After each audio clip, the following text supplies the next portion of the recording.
Welcome to Authors Revealed. I'm Becky Anderson. I'm thrilled to have New York Times bestselling author Kate Alcott with her new novel. It's all about Hollywood in 1939 and the making of Gone with the Wind, A Touch of Stardust.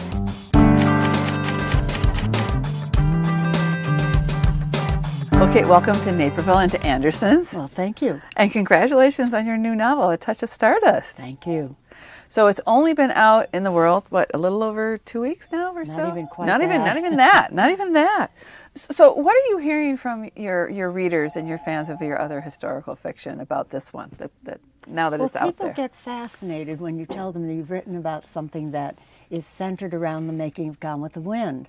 Yeah. Their eyes light up and they say, Gone with the Wind, I love that movie or the book. And that's one reason I gravitated to writing about it. Okay. And plus, I also had grown up in Los Angeles, and I inhaled that culture. Yeah. And so it was really fun to be able to write about that and put a story in that incredible era of the golden era of Hollywood. Right. Yeah. So it's 1939. And, yes. But I thought it was so interesting because your main character, this girl from Fort Wayne, Indiana, Yes. She's graduated from Smith. She's married Smith, and she wants to make it as a screenwriter, but she ends up working, in publicity for David L Selznick. So this whole thing, and then we have the whole backdrop of Gone with the Wind, and the other story of course, Carole Lombard. So where did you come up with the seed? Where did it start to grow? To besides Gone with the Wind, but this character and the whole story about Carole Lombard too. Mm-hmm. Yeah. Well, Carole came to me as a gift through Clark Gable. When I started exploring, I needed a live character to take me into that time in Hollywood and all of what went on the making of Gone with the Wind. And that took me to Carole Lombard, and she was fantastic. Julie, for me, I tend in my novels to write about what happens when a young woman of any era, we're all, just like all of us, we're given a package of good things and bad things to live with in our lives. And then it's what you do with it. Right. And so that's what I was doing with Julie. Yeah. She's off. She doesn't want to be a movie actress. She wants fame and fortune in Hollywood, but she wants to be a screenwriter. Yeah. And that was important too, because I wanted it to be known that, at one time women really had very significant jobs in Hollywood. Right. And probably jobs that weren't tough. They were tough to get and to get recognition for at that time too. Yeah. Right. Yeah. So I know there's some background too, and I was so sorry to read about your husband who passed away this last fall, Frank Mankiewicz, and his background. A journalist just like you for so many years, yes. And I think he was the president of NPR and had done so many incredible things in his life. But you got a lot of information from him because of who his father was. That's right. Which I found was so fascinating, because he was a screenwriter. That's right. And the screenwriter for Citizen Kane, All About Eve. Well, All About Eve was his uncle, Joe Oh, Mankiewicz. his uncle. Okay. And Herman, his father, my husband's father, wrote Citizen Kane. And in fact, he and Orson Welles split the Oscars. The only Oscars that were awarded for the movie were in screenwriting. Yeah. So what a source of information. So tell us a little about what your husband had told you about, his father and his uncle, because it was what fun. A film family, though. Yes, it's and still is. I have my two stepsons now are in television. Ben Mankiewicz is a host on Turner Classic Movies, and Josh Mankiewicz is a correspondent for NBC, Dateline NBC. So, but Frank and I used to sit around the table at dinner, and I'd have a second glass of wine, he'd have a fourth cup of coffee, and I'd say, tell me about what it was like to grow up in Beverly Hills. I grew up in L.A., but in Southwest, definitely not Beverly Hills. Right, sure. And he would tell me about the parties his family held and the people who came, and it was fascinating. Yeah, I bet. It was just fascinating.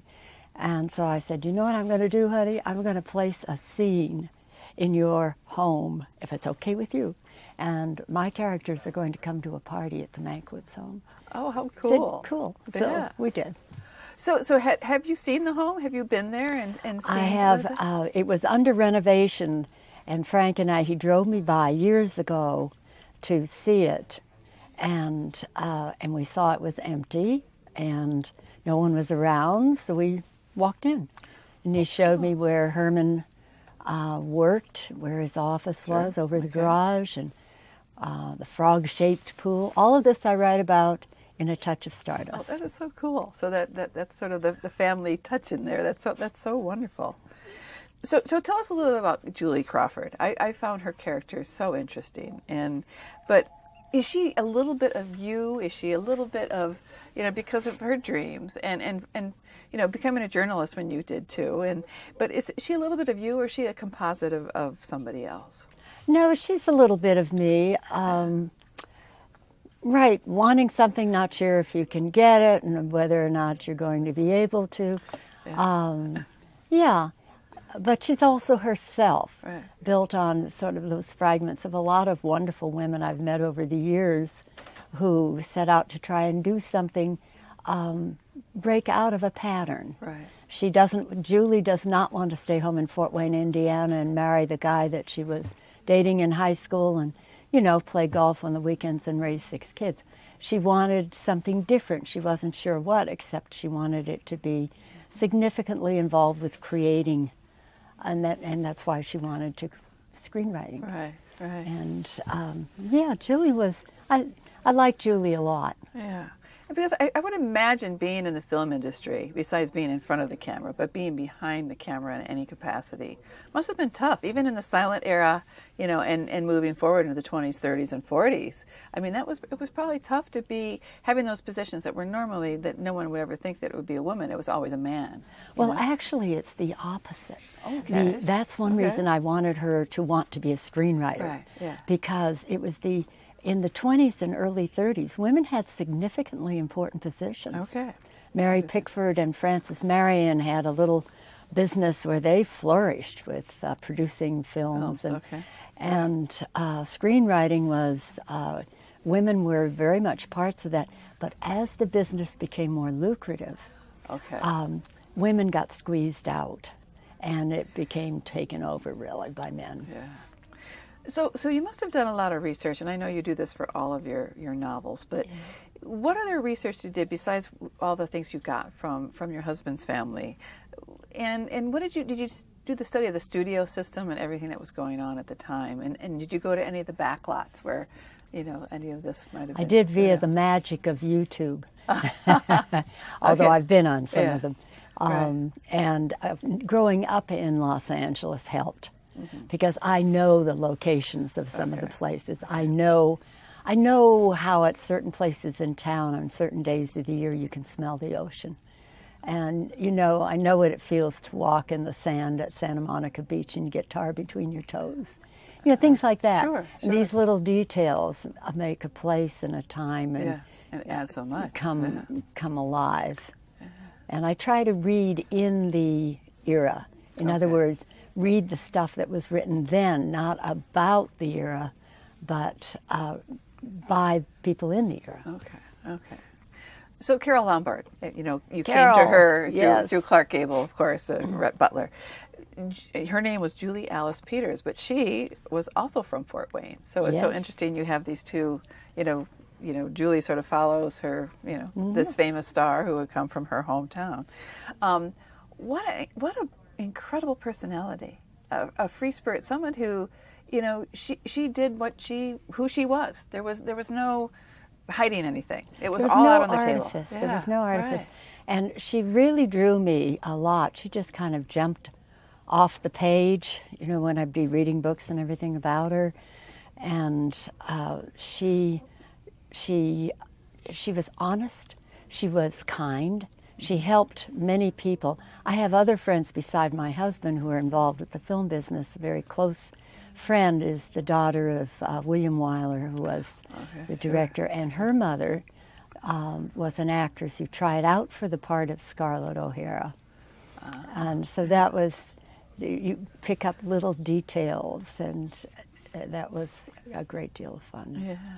So what research did you do into their relationship? Because when they were seeing each other, he was still he was still married at the time. They were doing more than seeing each Yeah, other. oh, right. Yeah, But right. Yeah. David Selznick was trying very hard to keep that quiet. Right. And I think that Clark Gable was a very interesting man. He was actually quite unsure of himself. He did not see himself as a macho character. I really think without Carole Lombard encouraging me, he hated taking this part of Rhett Butler. And without her encouragement and backup and support, we might never have had the Rhett Butler we've had now for 75 years. Yeah. Oh, very interesting. Yeah. So David L. Selznick, there's another interesting character. Yes. You know, a very demanding, very, you know, this he knows what he wants, you know, and being the producer on Gone with the Wind. And tell us a little bit about him, because he has such a reputation, but his a legend sort of since those times. But tell us a little about him, and also Julie getting his first job working in his Right. production. Well, I think Selznick, it took somebody as driven as David O. Selznick. By the way, the O doesn't stand for anything. He just added it. Without his drive, I don't think anybody could have made Gone with the Wind. That movie had problems, huge problems, all the way, starting from the beginning. Mm-hmm. It took somebody who was as obsessive as Selznick to get that movie made, and he was so detail mad, very insistent that all the details be exactly right. The clothing, the way people acted. Poor Vivian Leigh had to wear these tight whalebone corsets because he insisted everything, including the clothes that didn't show, had to be authentic. But he would rewrite the script every day. He almost suffered a breakdown. I can't imagine. So Julie, of course, her first chance is to work as a messenger. And it ends up, she's running to get this message to Selznick. This is the opening part of my book. Mm-hmm. As he is mounting the most audacious scene ever filmed in Hollywood. He is going to do the burning of Atlanta, and it's the first scene that he is filming. And he is up on a platform with other observers. They have collected all the sets, the old sets, and then they torch them. And this incredible conflagration, and that is with no second takes for the burning of Atlanta. Right. And this is what she walks in. And Julie but she gets the message to him late. And Selznick, being Selznick, he immediately fires her. But Carole Lombard is up on that platform and takes an interest in this young girl. And as she had in life taken an interest in my friend's mother when she was trying out for Scarlet. So she hires her as her assistant. So she goes from being a fired messenger for Selznick to being an assistant to Carole Lombard, and from there on it's hold your hat time. Yeah. You know, I loved it in the book because you have different relationships going on. So you have Carole Lombard and Clark Gable, but then on screen you have Vivian Leigh and Clark Gable as Rhett Butler and Scarlett O'Hara. Mm-hmm. But also Julie's relationship with Andy Weinstein. And he's an assistant producer. And it's so different, the layering, and to see these different types of relationships and what's going on, you know, and how did you do all that and fit all those pieces together? So the relationships they're not feeding on one another, but you can see the differences, and it's just an interesting pairing of everything. Well, thank you. I'm glad that worked. I wanted it to go both ways. The made-up characters would breathe life into the real-life characters, and vice versa. Mm-hmm. And to make them friends was to take them down to a more ordinary life place where you could see them differently. Mm-hmm. And that was part of what I was trying to do. Now, there's always the people who are criticized Gone with the Wind about, not portraying slavery. They sort of glorify it, looking back on it. But there was a real scene that happened that Clark Gable stood up for some of the African American actors on the film, like Hattie McDaniel, who was Mammy, and Butterfly McQueen, who was Prissy, those well-known actresses that everybody remembers from that movie. So tell us a little bit about that scene in the book. Well, that scene, they had set up the portable outhouses they were just starting. The first, after they burned Atlanta, the first actual filming was of Scarlett out in front of Tara, and they were getting all ready. They had the whole set built, the whole city, and they had these portable Johns set up. Yeah. And someone, not clear who, had decided that some would be for colored, some for white. And they were colored, white, colored, white. The couple of the black extras saw that, and one got up his nerve, and they knew Clark Gable was a supporter. And he went to his trailer and knocked on the door, and he told Clark, when he came to the door, about the signs up on the portable Johns. And Clark blew a gasket. He went out and he said those signs had to come down or he was out of that movie. The signs came down very quickly. Right. So also too, there's another layer here. This is 1939, and that the threat of war, World War II, is in the air. Everything that's happening in Europe. But you also layer in this whole thing about Andy Weinstein. He has family that's still remaining in Germany, but the whole aspect or attitude in Hollywood ignoring what the Nazi threat was doing throughout Europe. That's what I wanted Andy to show. Yeah. That there was this desire. It's a sort of a shameful episode for Hollywood. Yeah. 40% of the film revenues from Hollywood at that time were coming from Europe, basically from Germany. And the moguls of Hollywood wanted to ignore that fact and just keep on doing business as usual. And Andy is kind of our harbinger of what is to come. Right. And his concerns and worries, he knows that those storm clouds over Europe are going to come and engulf the United States too. It was interesting how you have the shiny outside of what Hollywood is, and the stars, and the whole atmosphere of what people would think about Hollywood. But there's also that underbelly that was a little different, and I think you show a little bit of that in the book. But I think it's sort of the same thing that's continued to this day. But I wondered, with the studio system, and you think about these stars who were contracted out. What do you think has changed in Hollywood? Has some of the attitudes, or what remains, you think, of that whole system from the 30s and the 40s? Well, that's a good question. I think much of it has disappeared. The stars they're much more savvy about getting their independence than they used to be. And they used to be sold, in a way, just like ball players or cattle. Yeah. Where you had to do this movie or that movie in return for your monthly pay. Right. And there is not as much of that. I also think there is certainly a lot more tolerance for the kind of things that were being hidden in Hollywood. Vivian Leigh was having her very torrid love affair with Laurence Olivier. And Selznick was trying to keep a lid on that one, too. Right. And in the middle of Gone with the Wind, Clark's divorce from his second wife comes through, and he and Carole then are married, so finally legitimacy. Yeah. Now, that would never be that big of a deal now. Yeah, right. It changed a lot. So Frances Marion, Yes. What an incredible, the first person to win 2 Academy Awards for screenwriting. But here she is, a woman. She won for The Champ with Wallace Beery, and then for The Big House that had Robert Montgomery star in it. So this woman doing this, it's pretty remarkable, Well, she really took my attention. There was a biography written on her called Without Lying Down, which I thought was, wow, that was quite a title. And she succeeded.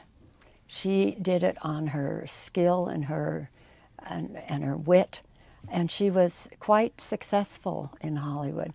I wanted to give her a shout out there, and bring her alive. Yeah, because I don't think most people don't realize that this incredible screenwriter existed, this woman back then. So, right. Yeah.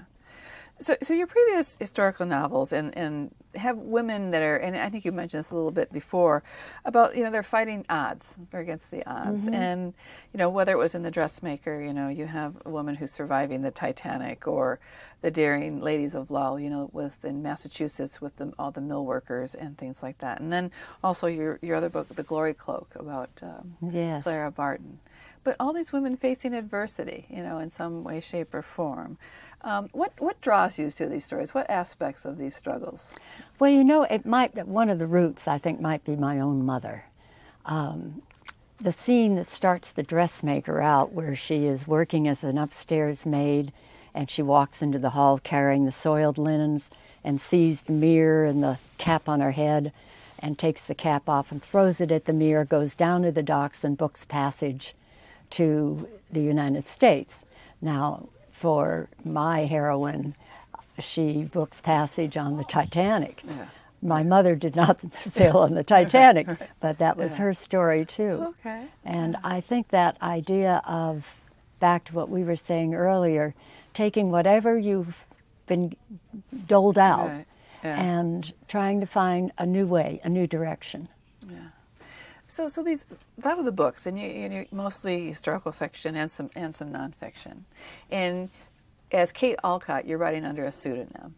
Yes. And your real name is Patricia O'Brien. So tell us a little bit why, you were a journalist for years, you've done so many different things under your real name. So tell us why a pseudonym and to write these other historical novels under Kate Alcott.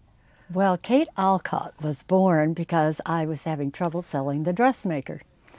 And the reason I was having trouble selling, my prior book, Harriet and Isabella, which was about the Beecher family, had come out, and I really liked that book. It came out, however, when the publishing industry and the rest of the economy was in dire straits, and it didn't sell very well. So I sort of, sucked it up and started writing The Dressmaker.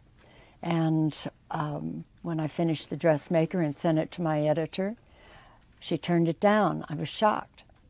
Wow. And then my agent sent it to several more editors. They all turned it down. I said, "What's wrong? What's wrong?" Yeah. And she said, "Pat, there's nothing wrong with the book. They are afraid to take a chance on any authors these days whose books didn't break a certain ceiling." I find that so incredible. And she said, "Try another name." So I did. I gave another name. It sold in 2 days for more money than I had ever sold a book for, and made the New York Times bestseller list. Yeah. So I guess the story was okay. Yeah, I know. But it's a great story. But I still don't understand that kind of thinking, though. I think I understand it more now. I think publishing was scared. Yeah. So growing up in L.A., and then you went to the University of Oregon and went into journalism. Right. And do you remember that first memory where you thought, I want to be a writer, or I want to be a reporter? Do you remember that, how young you were? And maybe that first piece you wrote that you thought, hey, this is it. That's interesting. Yeah. I knew, well, one reason I chose the name Alcott was as a salute to Louisa, because it was reading Little Women that made me want to be a writer. Right. And I knew from an early age that that's what I wanted to do, one shape or another. I got a late start out of the gate because I had married quite young, had 4 children, and I didn't graduate from college until I was 30. So that's when I started working as a journalist. And from there to writing fiction, and found I was doing exactly what I'd wanted to do all my life. Okay. So one of your first jobs was in South Bend, Indiana. That's right. Right, for the South Bend Tribune. That's right. And then you also have been a political correspondent, and you covered the Reagan White House and also the Gary Hart presidential run and Geraldine Ferraro. But You were press secretary for Michael Dukakis, too. That's right. Just Wow. for the first half of his campaign. Yeah, wow. And then I left the campaign when I was marrying my husband, Frank. Yeah. That was in '88. Is that right? Yeah, '88. Yeah. So what do you think all these experience of journalism, being a correspondent, being, you know, press secretary, what has that brought to your fiction or novel writing, do you think? A respect for structure and truth. And I do try to, the structure of a fictional, historical fiction, for me, has to be real. You don't change the actual outcome of something. Right. And then what I see is the opportunity to fill in what you can't know. Now, as a journalist, I went after the facts for a story, whatever I was covering, whether it was the White House or Congress or working on a political campaign. Yeah. But there is all that unknown, and that's where your memory and your imagination It fills can in the roam. gaps, that That's emotional right. gap, Fills right? in the gaps. Yeah, yeah. So and also I forgot to mention, you worked here for the Chicago Sun-Times as I a certainly did, columnist yes. and an editorial writer. So, Yes, yeah. yes. So how was that time working for the Sun-Times? Oh, it was a really fun time. But that's when newspapering in Chicago was just at its height. Yeah, right. And I came to Chicago to work, I think, at probably the era, the time it was most fun of all. And it was exciting and adventurous, and we were proud of what we did and proud of what we wrote, and tried very hard to get things better. Right, right. Yeah, Chicago then was such a great newspaper town. at Oh, that time. yes, Yeah, yes. There yeah. were 4 newspapers when I came here. Yeah, yeah. So when you were writing In Touch of Stardust and looking into Carole Lombard, because she's such a fascinating person, was it easy to separate that, and also looking at all the stars in Gone with the Wind and everything, it's sort of your starstruckness, you know, from the sitting down and writing of this book, you know? Part Well, of your I work, was yeah. certainly starstruck by Carole. I loved her. Right. I loved her free and easy spirit Sure, sure. and her determination. She knew what she wanted, but she was kind. Yeah, And right. so, yeah, at first I found Clark Gable kind of formidable until I learned some of his frailties, one of which was, what most people never knew, he had a full set of false teeth. Oh. And this was something that he got. They were jokes when he was later in the armed forces, but he was a shy man, and so that gets you away into the humanness of right. some of the characters. Yeah. So past the dazzle. But I love watching Turner Classic Movies. Oh, I know. And It's I watch great. all the old movies. Yeah, I love sure, putting my sure. feet up and Yeah. watching an old movie. I'm starstruck on the old movies. And that whole program, when they do all their introductions of those movies, is so great too. Mm-hmm. So what are you working on now? Another historical fiction piece? Yes, Or, yes. Yeah. I am working on one that will be set still with a Hollywood background in the 1950s. And okay. around a very famous scandal. Ooh. And Ingrid Bergman, Okay. when she ran away with an Italian film director, Yeah. and she had been considered this sainted Hollywood icon, Right. Bells of St. Mary's, Joan of sure. Arc, and she was denounced on the floor of the United States Congress. Yeah. Yeah. And it was quite an interesting Yeah. tug of war there, political, religious, Hollywood, and I think it will be fun to roam around there for another year and a half. Right. Right. Yeah. So and what her children too. I mean, Isabella Rossellini. You know, Yes, that's just yes. incredible. Okay, thank you so much, and congratulations on A Touch of Stardust. Well, thank you for a very nice interview. I know. You know what you're doing. Okay, great. Well, thank you so much. Thank you. That was great. Talking with Kate Alcott about her new novel, A Touch of Stardust, is all about 1939 and the making of Gone with the Wind. Thanks for joining me on Authors Reveal.